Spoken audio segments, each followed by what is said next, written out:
today, the God of angel armies. Let me invite you to find a Bible and turn to Revelation chapter 14 today. I'm just going to say right up front, this is not an easy passage, okay? And the title for the sermon is Endurance, and I think that title is for me because getting through Revelation requires much endurance, okay? And I'm going to ask you to sit up this morning. Hopefully you've had your coffee and you can stay awake because we're going to be working through this today. And it's going to get, in some places, a little disorienting.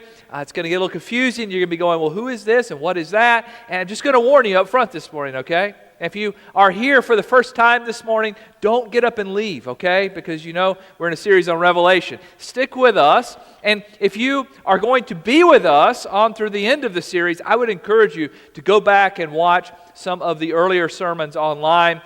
Pull yourself up to speed. This is a deep and complex story with many different layers. And I think the more that you see the different aspects of it, the more it will make sense as we move on through. And it's going to get good. Let me tell you that, especially as we get toward the end. I mean, there's some glorious passages, and I'm looking forward to studying those together. Revelation 14 is it's a glorious passage, but it's not one of those passages, if you will. So this morning, I want to do my best to kind of pull us up to speed a little bit. Just to recap, kind of on a really high level this morning, John is recording this vision as he is exiled on the island of Patmos. He is writing this down, and as he writes this vision down, he's told, I want you to distribute it to the 7 churches in the first century. And so on the one hand, we know it's for those 7 churches, but we also know that it is an apocalyptic vision, and it's sometimes hard to understand because all these images and all of these different aspects of the vision come to the forefront, and not until we kind of dig into it and understand this genre. Again, understanding not just what John is writing, but what the prophets of old have written. What was written in Daniel. All of this underlines what is for us in Revelation. At the same time, Revelation is about the entire story of God, kind of coming to culmination. So again, you see from Genesis all the way through the prophets, all the way through the story, into the life and the death and the resurrection of Jesus really being at the center of the story, and then moving through the early church. It's all there in Revelation. So we have to understand all of that. Now, last week, if you were with us or if you were not with us, I'll just kind of clue you in to the fact that we saw, again, 2 weeks ago, the dragon and the woman and all of that sort of deal, right? We know the dragon is Satan. Last week, the dragon showed up along with 2 other monsters, okay? And we talked about the fact that these beasts or these monsters are empowered by the dragon, and they are out to destroy the people of God. And so that's dynamic. And we know that in one way at least, one beast represents the Roman Empire, the evil that's going on. And you might imagine, living in the first century, it would have been hard to be a Christian, difficult to be a Christian. And so in some ways, as we read Revelation chapter 14, we have to kind of put ourselves in the first century to truly understand it. And to hear these words, and to take these words and to understand them and to apply them to our lives. In some ways, we have to kind of go back to the first century. Now this morning, Emily Hunt is going to come and read for us. She's going to get her exercise this morning because she's going to read in 3 parts this morning. So let me invite you to follow along as she reads the first 5 verses now. Then she'll sit back down, we'll talk about it, she'll come back, and then she'll come a third time and read. Then I looked, and behold, on Mount Zion stood the Lamb, and with him 144,000 who had his name and his Father's name written on their foreheads. And I heard a voice from heaven like the roar of many waters and like the sound of a loud thunder. The voice I heard was like the sound of harpists playing on their harps. And they were singing a new song before the throne and before the 4 living creatures and before the elders. No one could learn that song except the 144,000 who had been redeemed from the earth. It is these who have not defiled themselves with women, for they are virgins. It is these who follow the Lamb wherever he goes. These have been redeemed from mankind as firstfruits for God and the Lamb, and in their mouth no lie was found, for they are blameless. All right, thank you, Emily. So last week we had 2 monsters who appeared, right? And this week our focus shifts to the Lamb. What does it say in verse 1? Then I looked, and there before me was a lamb. Now, let's not forget the Lamb. We were introduced to him earlier on, weren't we? Remember, he's the one who's worthy of our worship. And again, the Lamb is an image, isn't it? We know that it's an image of Jesus. Jesus died on the cross. He was sacrificed like a lamb. And so this image of a lamb is Jesus. Remember what was said of him back in chapter 5? Look at this. They sang a new song. This is to the Lamb. You are worthy to take the scroll and to open its seals, because you were slain. And with your blood you purchased men for God from every tribe and language and people and nation. Remember that? So who's at the center? Jesus is at the center of our story. He is the Lamb slain. And here in this vision, the Lamb is not alone. Standing with the Lamb, it says, are 144,000 who have the mark of God on their foreheads. Now, we talked about the 144,000 back in chapter 7. And, there are many interpretations of this. And I understand this 144,000 as a symbolic number. Why? Because 12 is a big-time number in Scripture, isn't it? We have 12 tribes of Israel, right? And we know the 144,000, at least back in chapter 7, seemed to be the 12 tribes of Israel with 12,000 in each tribe. 144,000. So there's that number again. But look at how these are described. They're described as singing a song that only they could learn. You might also notice that they are virgins. They are also described as purchased from among mankind and offered to God and to the Lamb. Finally, they're described as having no lie in their mouth, and they are blameless. I like N.T. Wright's description of these. He says they are elite warriors. Now, last week, we talked about the beast, right? And we know that the beast, the dragon and the beast, are waging war against God's people. That sounds like battle language, doesn't it? And so these are the warriors who are rising up, who are following the Lamb. Let's consider the descriptions here. First of all, they're described as celibate or virgins. Now that raises all kinds of questions, doesn't it? Why are they virgins? What is this all about? Is sex a bad thing? We might be asking, right? Certainly God created sex, and He designed it to be in the context of marriage. And we know that it's a good thing. So why are they virgins?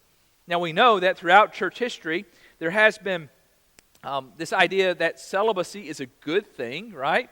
But that raises all sorts of problems for us, doesn't it? Are God's people not supposed to engage in sex ever? I mean, I don't think that's what it's saying here. Now, another interpretation takes us back to this ancient understanding that warriors were to obey special rules of purity as they would prepare for battle. That seems to make the most sense. So these are warriors. These are Lamb followers. They're ready to fight, and they're doing all that needs to be done to prepare themselves for battle. Again, a symbolic group here who are ready to engage the evil one in battle. Look at verse 4. They follow the Lamb wherever He goes. They were purchased from among men and offered as firstfruits to God and the Lamb.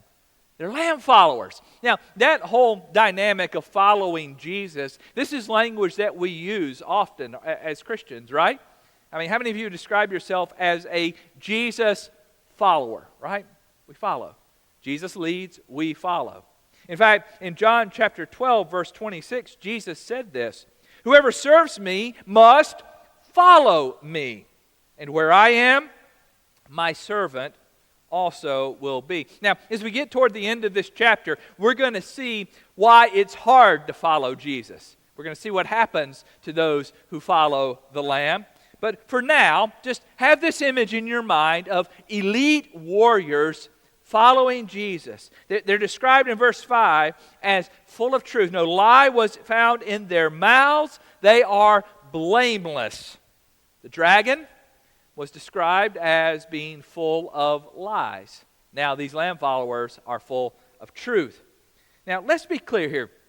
These are not all the redeemed people of God, okay? It says in verse 4, they were purchased from among men and offered as what? First fruits to God and to the Lamb. N.T. Wright puts it this way, and I'll put this quote on the screen. This great cloud surrounding the crowd, not cloud, crowd surrounding the Lamb is not the sum total of all believers. It is the beginning, the great advanced sign of an even greater harvest to come. So you with me so far? We've got this image of these elite warriors ready to fight for the Lamb. They are following the Lamb. So with this image in mind, let's move on in the text. I'll ask Emily to come back and read verses 6 through 13 here.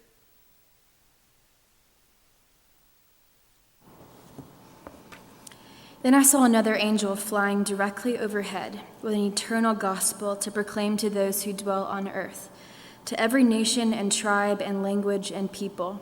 And he said with a loud voice, "Fear God and give him glory, because the hour of his judgment has come, and worship him who made heaven and earth, the sea and the springs of water." Another angel, a second, followed, saying, "Fallen, fallen is Babylon the Great, she who made all nations drink the wine of the passion of her sexual immorality." And another angel, a third, followed them, saying with a loud voice, "If anyone worships the beast and its image and receives a mark on his forehead or on his hand, he also will drink the wine of God's wrath, poured full strength into the cup of his anger. And he will be tormented with fire and sulfur in the presence of the holy angels and in the presence of the Lamb.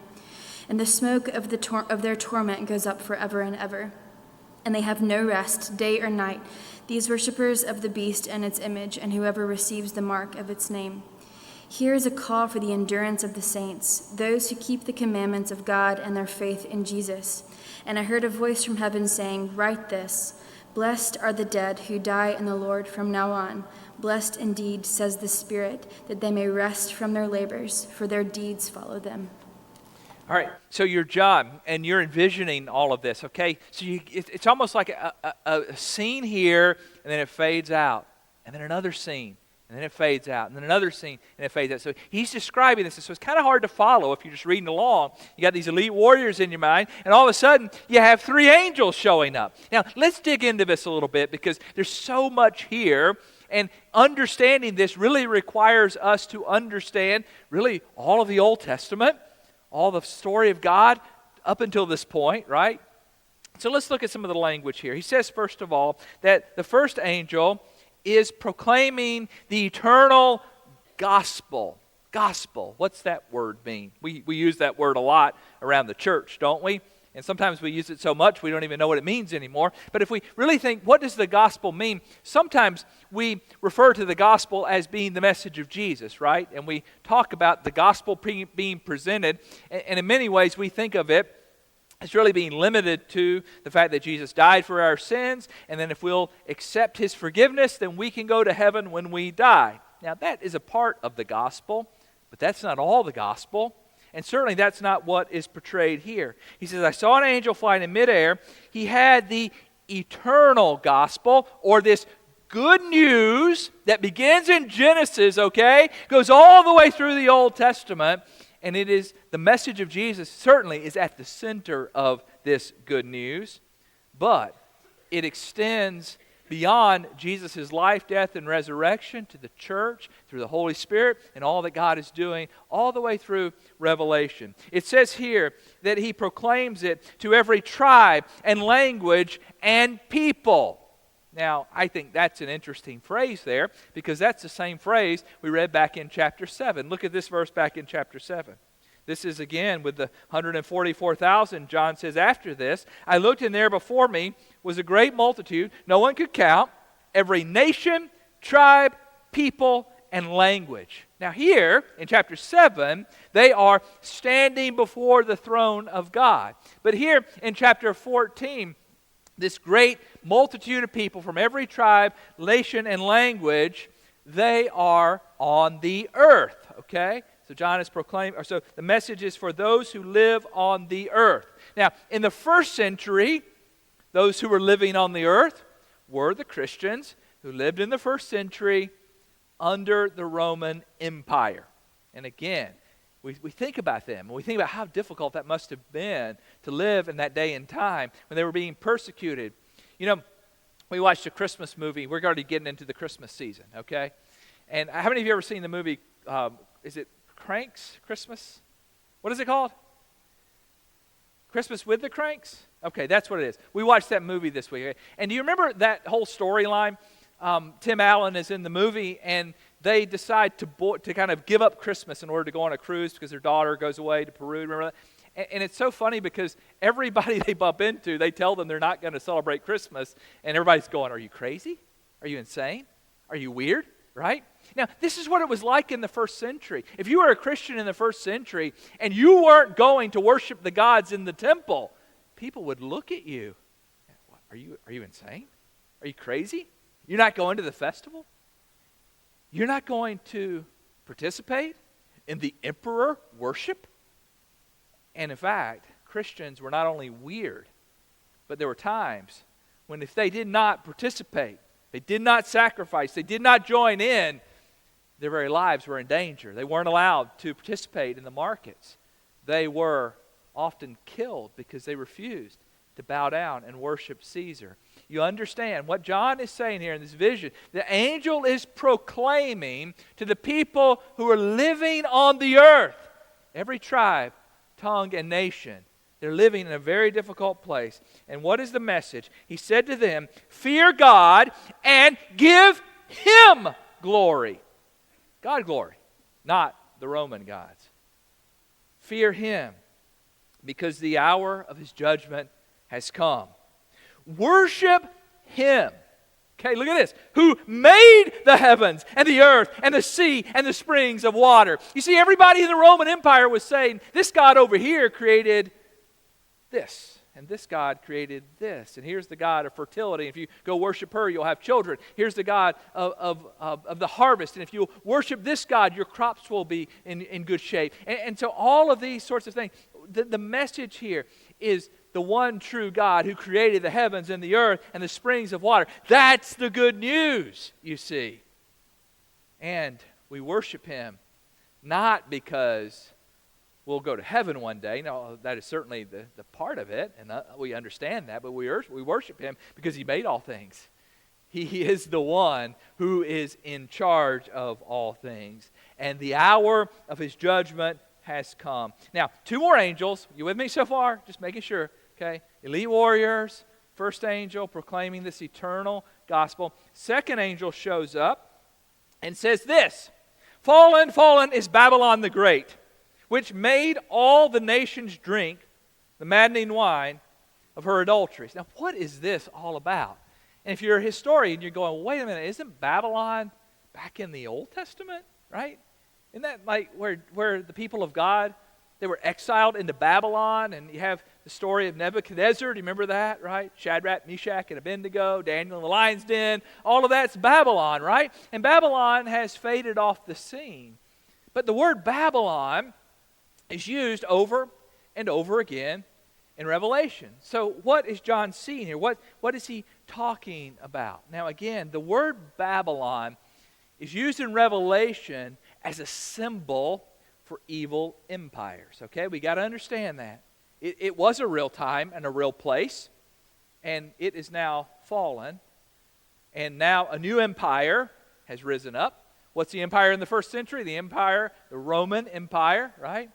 And now the Roman Empire is no more, but there are other evil empires in our world today, right? Places and systems of power that oppress Christians. We can understand these evil systems as Babylon. And so we need to understand that's what he's talking about here. But John is pulling in the prophetic language here. In fact, I want to show you just a couple of verses. We'll put Isaiah 21:9 on the screen here. Isaiah says this, "Look, here comes a man in a chariot with a team of horses," and he gives back the answer, "Babylon has fallen, has fallen.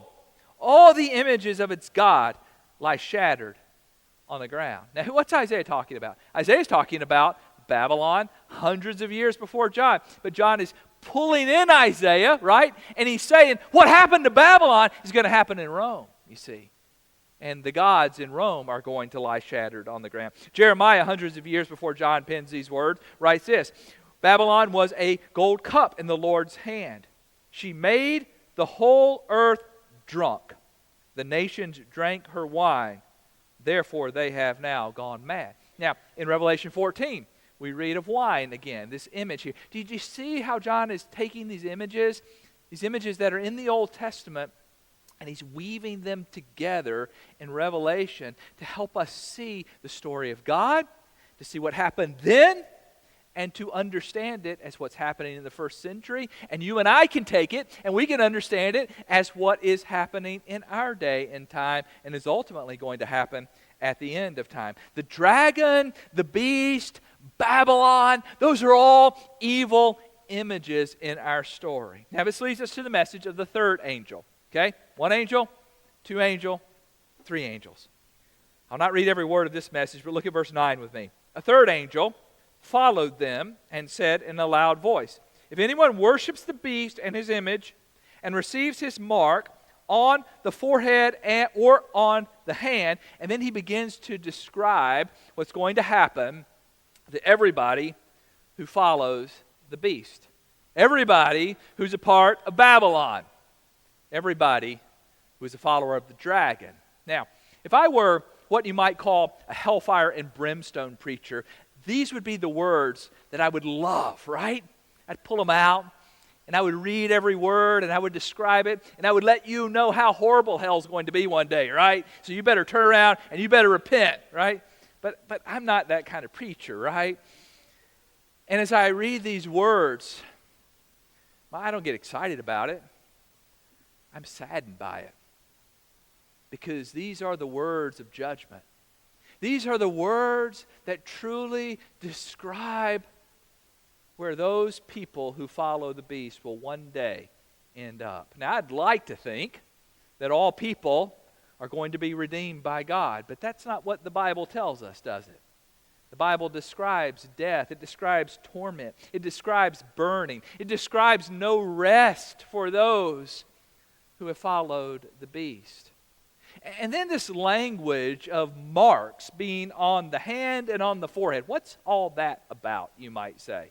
And as a kid, I guess it wasn't a kid, I was in youth group, we used to study Revelation. And I remember watching a movie called Thief in the Night. Does anybody ever remember watching that? It scared me to death, right? I used to have nightmares about that movie because they would describe, this time in the future when the people were getting marked on their forehead and hands. And I was making sure I didn't even take as a kid one of those little, imaginary tattoos and put it on my forehead, or I didn't want to get the wrong mark on me. Somehow I would be doomed, right? And in that movie, everybody who had the mark had their heads cut off with guillotines. You remember that? I was terrified. That's not what Revelation is saying here. We need to understand the context of what's happening here. In the first century, people who worshiped Roman gods would often receive tattoos on their foreheads or their hands that would identify them as a follower of a particular god. And so it's kind of like today, you might show up on a Sunday wearing a football jersey. Roger, you don't have your Patriots jersey on today. But sometimes people do that, right? You show up, you're wearing a football jersey. Where's Chad? He's back there. No Dolphins jersey. You do have on an orange shirt today, though. So I guess that's close enough, right? But we wear a jersey, and what are we saying when we wear that jersey? We're saying, that's my team. I'm on that side. I'm going to declare my allegiance to this team. You see what that means? And in the first century, they would take tattoos and they would place them on their foreheads and on their hands, and they would be marked by saying, I am allegiant to this God or to that God. What John is saying here, those who have proclaimed allegiance, those who have the football jerseys or the tattoos of the beast are going down with the beast. That's what he's getting at. That's what he's saying there. If you join the team of the beast, you're going to suffer what the beast suffers. Now, it seems like the beast is in charge now, John says. It seems like the beast is winning. It seems like everybody's worshiping the emperor. Everybody's worshiping these Roman gods. And I'm weird because I'm not, right? That's what it seems like. But in the end, the beast is going down, John says. The beast is going to be destroyed, and all who are with the beast go down with him. And then there's this image of wine here. What is all this about being drunk on the beast, and how does that work out? The wine is often used as an image of Scripture. Wine is used as an image for good. In fact, wine is an image of feasting. And we're told that in the kingdom of God, there will be an ultimate feast, a wedding feast, in fact, and wine will flow, right? In that sense, wine is an image of something good. And if we think of wine in a sense of good, we think of being overwhelmed by wine, right? It takes us over. And we think of God's provision and God's grace.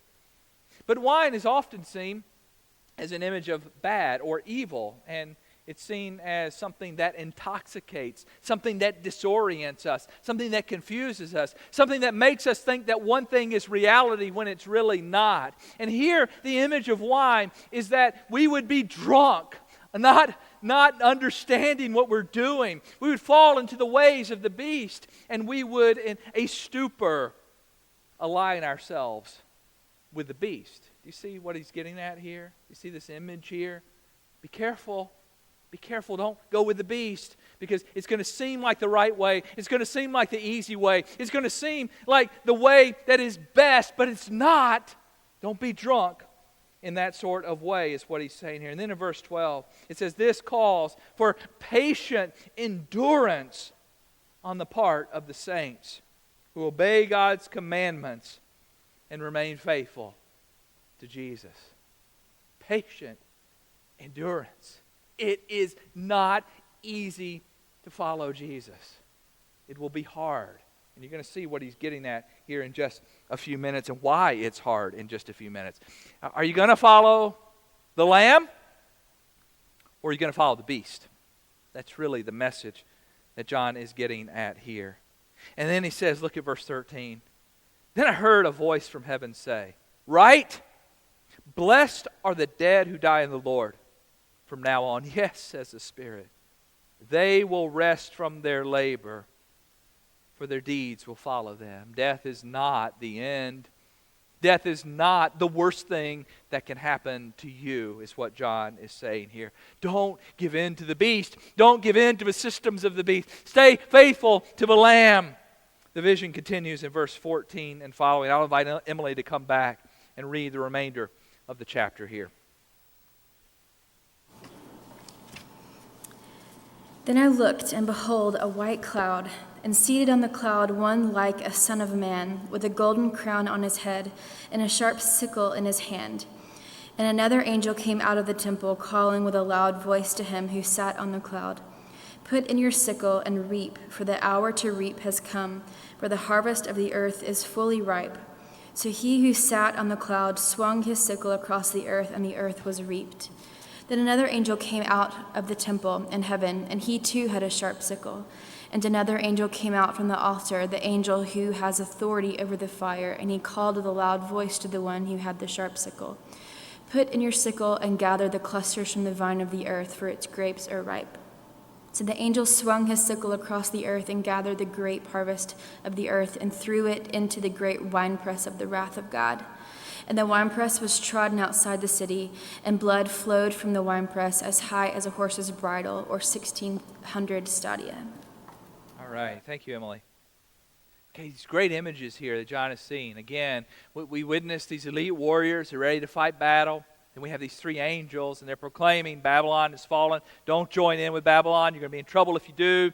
And now we have a third image, a white cloud, it says, and one sitting on the cloud like the Son of Man. What's all this about? Now, if you're living in the first century, especially if you grew up with a Jewish background, you would have immediately recognized this as a reference from Daniel. Look at Daniel chapter 7. I'll put this on the screen here. "In my vision at night I looked, and there before me was one like a son of man, coming with the clouds of heaven. He approached the Ancient of Days and was led into his presence." Now, the Son of Man is on the clouds.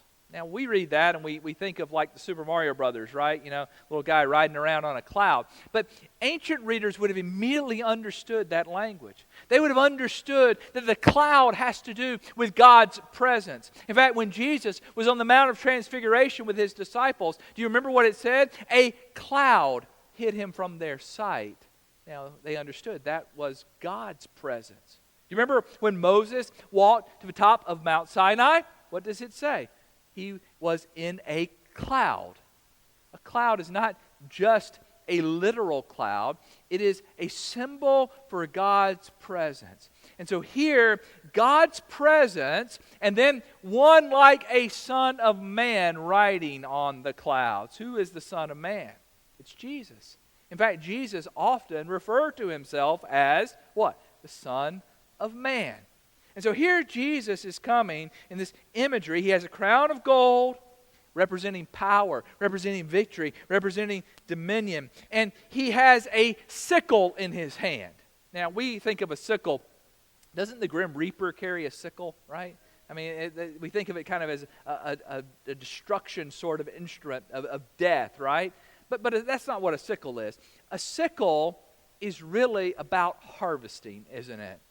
And you use a sickle to bring in the harvest. And so that's the imagery that we see here. The Son of Man has a sickle. We read in verse 15, then another angel came out of the temple, called in a loud voice to him who was sitting on the cloud, take your sickle and reap, because the time to reap has come, for the harvest of the earth is ripe.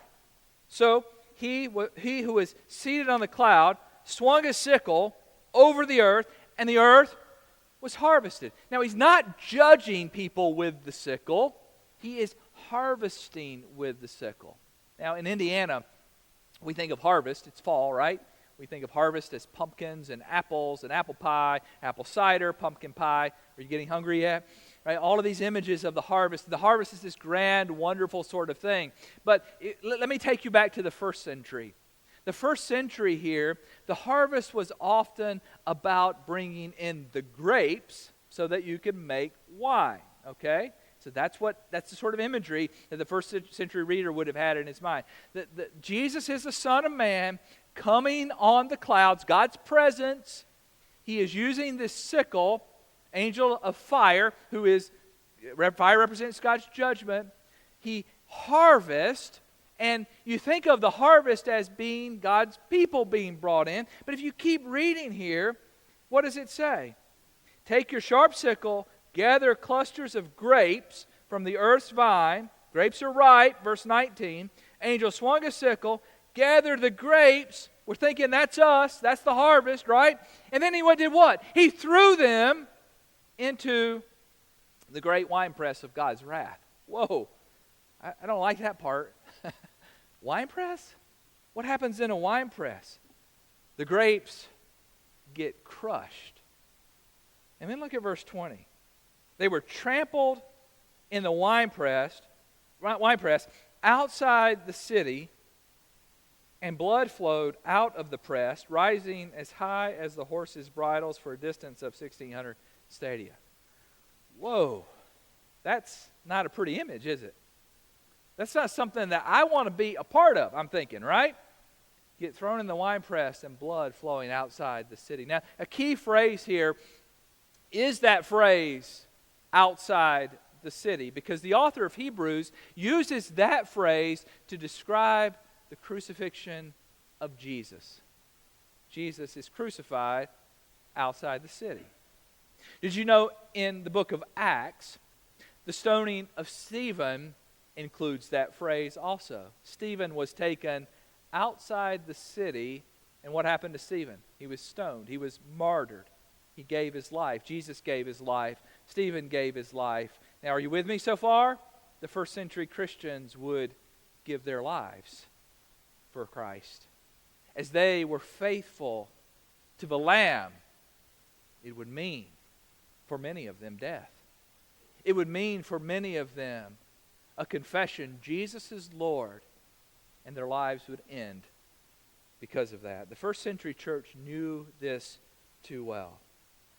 You might be saying, well, what about us? I mean, many of us don't have to worry about our lives coming to an end. Now, there are people in the world today, and there are places in the world where you'll get killed for being a Christian. But in America, we think, well, we don't have to worry about this. We're free. We can worship who we want. We can do what we want, right? But do you realize that our world is quickly changing? Do you think that maybe what was the case 20 years ago, 50 years ago, 90 years ago when this building was built, I understand there were 1,000 people who walked over from the old building to this building. I don't know where they would fit in here. I mean, if you put 1,000 people in here, I don't know how that would work out. But here we are today with, a mostly empty building. There's probably more empty seats in here than there are seats. As you drove to church this morning, you probably passed by volleyball courts, our kids' sporting events happening, and our world is beginning to gravitate away from church. 100 years ago, it wasn't where you were, or if you were going to go to church on Sunday morning, it was where you were going to go to church on Sunday morning. Today, it's if you are going to go to church, isn't it? You see, being a Christian is not as popular today as it once was. If you tell people in your workplace, and it may not be quite as much the case here in Indiana as it might be in New York City or LA or San Francisco, but if you tell people you're a Christian, they look at you and think, that's weird, that's strange, that's different. And being a Christian today is becoming harder and harder. I would predict that in the next 100 years, it's going to be even more so the case. I would predict that in the next 100 years, we might be more like the church in the first century than we are like the church today. And if this is the case, will we be faithful? Will we remain faithful in a world that tells us that the beast is in charge? Will we stay true to the message of the Lamb even when the dragon seems like he's in power? That's the message of Revelation. And it's not just for the first century Christians. It's for all Christians in all times, in all places. Certainly, it's all coming to an end one day. Certainly, the story's going to end. God is going to restore all things. But right now, we're living in the in-between. We're living in a place where it's not easy. We're living in a place where when we choose to follow Jesus, we might end up in a wine press. Are we willing to do that? Oh, it's good to follow Jesus when all's going well. It's easy to follow Jesus when you come to church on Sunday morning and it helps your business grow and it's fun to hang out with people. But what if it cost us our lives? Would we still follow him? That's the message of Revelation chapter 14. We could dig into this morning, and I think there are many ways in which the beast is still alive and well today. I think his ugly head is roaring all over the place. And sometimes we're fooled. Sometimes we join in with him. May we have the patient endurance to stand up for what's right, to stand up for the Lamb, to follow the Lamb, even though it would cost us our lives. This morning, we want to come to a time in which we reflect on this word. We reflect on Revelation chapter 14. And I'm not sure what God would be saying to you this morning, how God might be prompting you this morning, what God might be doing in your heart.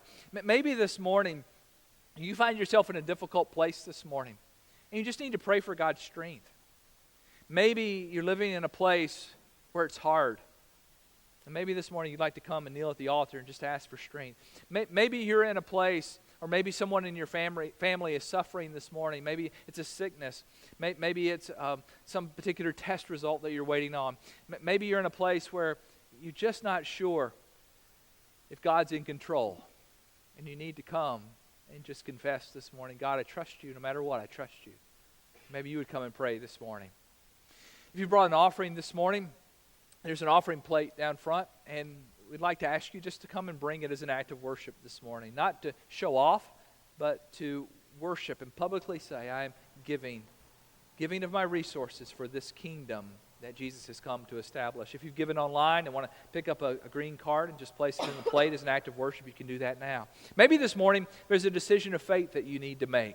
Maybe God's pressing on your heart this morning that you need to follow Christ. And maybe for the first time, you come and you do that now. You come to me and say, I'd like to follow Jesus. How do I do that? And I'll talk with you about that. Maybe this morning you have been attending here and you want to come and join this church, or you want to be baptized. You do that now in this time of response. You do whatever God would be leading you to do as we stand and sing together this morning.